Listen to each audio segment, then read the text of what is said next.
Simgot offered me a SuperMix 4 review unit. In return, I provide my opinions and share them.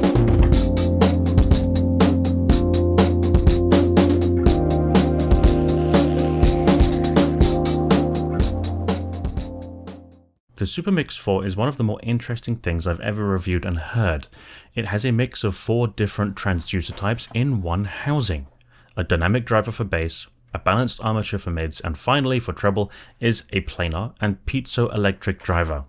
Intuitively, I thought the planar would be for the mids, and the BA for the upper mids and low treble, so it's interesting to see my expectations being subverted by what I believe is one of Simgot's most mature products to date. The accessories list is exactly what we've come to expect from Simgot.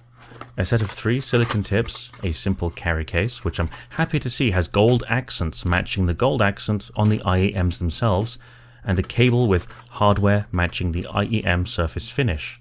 So far I'm getting a more grown-up vibe compared to the slightly cheaper offerings, and something more serious than the higher-end and flamboyant EA1000s. The in-ear monitor shape also seems to be getting more serious, with a more ergonomic design, albeit with very rounded edges compared to the more curvy models like the Kiwi Ears KE4 and other similar shaped IEMs. The SuperMix 4's shells and nozzles are a single 3D printed resin form ending with 3 ports, which as far as I'm concerned is a good sign that more effort went into the tuning of the drivers. There does seem to be some correlation there in general. It might be silly, but I also really appreciate the extra effort that went into the small things, such as the name being printed on the side of the shells or the micro-machined parts like the vents. Again, we have an IEM that doesn't have a recessed socket for the protruding 2-pin plug, but neither is it a big detriment. The cable is on the thicker side, but it's not too heavy or unwieldy and resists tangling quite well. The ring after the Y-split is only useful for binding the cable for storage, as it slips back down to the Y-split without any resistance. Sometimes I like to use these to decrease the size of the Y-split, but that is not possible with this design. At the very least, it looks fabulous when it inevitably becomes part of the Y-split hardware. If you've heard any number of Simgot's current range of IEMs, you might have an idea of what their house sound is. Something that becomes profoundly transparent is that upper mid-range and treble presentation is always of paramount concern, to the point it might become distracting or garish in its overpresence. The SuperMix 4 shares aspects of this house sound while possessing such a mature tuning, utilizing the planar and piezoelectric drivers to their fullest without ever crossing the line into sibilance. The only part of the sound that appears to be pushed slightly further forward is around 3.5 to 4 kHz, which only gives a tiny boost to vocals and some instruments.